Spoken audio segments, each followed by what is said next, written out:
قانون بنا دیا کہ ناخوش آدمی جنت میں نہیں رہتا. تو جب بھی آپ ناخوش ہوں تو اب سمجھ لیجیے بس شیطان نے حملہ کر دیا. تو اب جب اس شیطان کو یہ پتہ چل جائے گا بھائی یہ تو میرا جو راز ہے اس سے واقف ہو گیا ہے میرے ہتھیار سے, تو ممکن ہے شاید کسی وقت کم بخت مایوس ہو جائے, آپ کو ناخوش نہ کرے.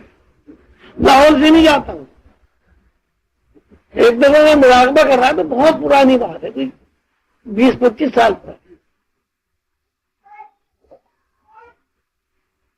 بیٹھا ہوا پڑھ رہا تھا, مراقبہ کر رہا تھا, شیطان آ گیا. بڑی عجیب صورت شکل اس کی, بہرحال یہ ذہن میں آیا کہ شیطان. تو میں نے لاہور پڑھنی شروع کر دی, لاہور بہت زور زور سے لاہور پڑھے.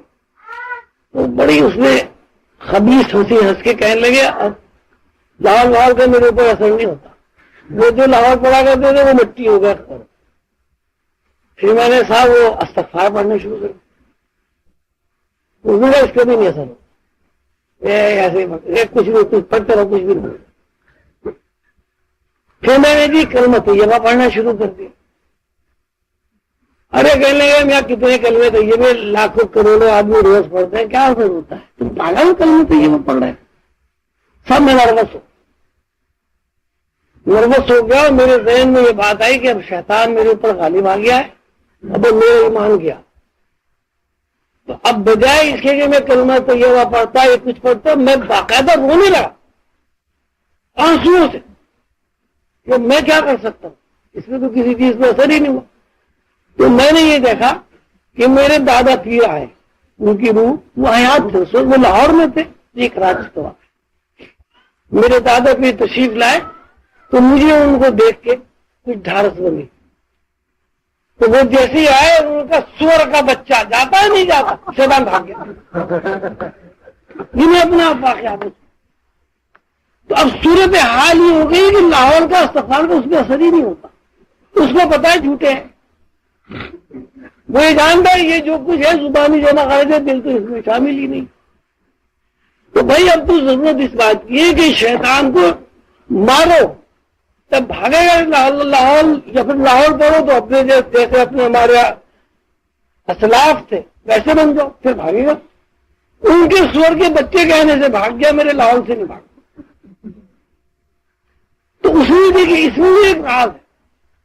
دیکھیے ایک آدمی بیٹھا ہے بھائی اپنا پڑھ رہا ہے, جو بھی اس کو اس کی پھر مشکل سے ہوتی ہے, خوش ہے, سکون سے بیٹھا مراقبہ کر رہا ہے, اس نے آ کے ڈسٹرب کر کے ناخوش کر دیا. جیسے ہی ناخوشی ہوئی وہ جناب ذہن سے سارا مراقبہ یہ تصور سب ہوتا. تو اس سے بھی یہی نتیجہ نکلتا ہے کہ شیطان کا مشن ہی ہے کہ وہ ایسی ترکیبیں لڑاتا ہے کہ جہاں آپ کا گمان بھی نہیں جائے گا اور آپ کو ناخوش کر دے. آپ دیکھیے آپ بیٹھے میں ہاں کا خیال آ گیا یار اگر بچہ مر گیا تو کیا ہوگا, بیوی ناراض ہو کے میگی چلی گئی تو کیا ہوگا. بھائی جب 20 سال تک بیوی میگی نہیں گئی تو اب ناراض ہو کے کیا چلی جائے گی اتنے بچوں کو چھوڑ کے. پھر آپ لاہور پڑھیں گے, استغفار پڑھیں گے, میں لاہور کیسا غلط خیال ہے. پھر تھوڑی دیر میں خیال آ گیا کہ اگر بچوں کی شادی سے پہلے میں مر گیا تو کیا ہوگا. دیکھیے کوئی اس کا تعلق نہیں. اس کا مطلب جتنے وسوسے آتے ہیں ان وسوسوں کی بنیاد ناخوشی کے علاوہ کچھ, اور جتنی یقینی باتیں آتی ہیں ان سب کی بنیاد خوشی کے علاوہ کچھ نہیں. اب آپ کو یقین ہو جائے کہ صاحب مجھے تو اللہ تعالیٰ معاف کر دیں گے, رحیم و کریم ہے, آپ دیکھیے کتنے خوش ہوں. اور آپ کو یہ وسوسہ ہے کہ میرا تو کوئی عمل قابل قبول ہی نہیں ہے, حالانکہ اللہ نے نہیں آپ سے کہا کہ بھائی تیرا عمل ناقابل قبول ہے, نہ اللہ نے آپ سے یہ کہا کہ تیرا عمل قابل قبول ہے تو جنت میں جائے گا. لیکن اس میں یقین ہے کہ اللہ میں ضرور رحم کرے گا, اس لیے کہ وہ تو رحیم کریم ہے, میں تو وہی بنے گا, آپ خوش ہو گئے. اور جب یہ خیال آئے گا بھائی اگر اللہ نے قبول نہیں کیا پھر دوزخ میں جائیں گے, جب وسوسے کا تذکرہ آئے گا اس کا مطلب ہوگا ناخوشی, اور جب یقین کا تذکرہ آئے گا اس کا مطلب ہوگا خوشی. تو شیطان سے بچنے کا مؤثر ترین طریقہ یہ ہے کہ جب بھی آپ کے اندر ناخوشی آئے آپ سمجھ لیں کہ یہ شیطان نے پروا کے مار دیا ہے، اور پھر اسے بچیں گے اس طرح لاہور نہ پڑیں، وہ اثر نہیں ہوتا اس کو. آپ کو خوشی تلاش کریں، مگر اب آپ تلاش کریں گے بھائی اللہ نے ہمیں اولاد دی، اللہ نے ہمیں اتنا اچھا کھانے کو دیا، اللہ میاں نے ہمیں صحت دی، اللہ تعالیٰ نے مجھے اچھے دوست دیے، اللہ تعالیٰ نے مجھے ہاتھ پیر دیا، ایسے بھی لوگ ہیں جن کے ہاتھ پیر نہیں ہوتے، اللہ نے مجھے آنکھیں دی، ایسے بھی لوگ ہیں بیچارے جو اندھے ہوتے. مطلب یہ خوشی آپ ڈھونڈ سکتے ہیں اپنے ہی اندر. تو جب آپ اپنے اندر بار بار بار بار خوشی ڈھونڈیں گے ظاہر ہے وہ شیطان خود ہی مایوس ہو کے اپنا منہ کھڑا ہے. اور جب تک ناخوش رہے گا بندہ بس وہ شیطان پھنساتا ہے. آدم کو ناخوش کر کے اس نے جنت سے نکالا ہے.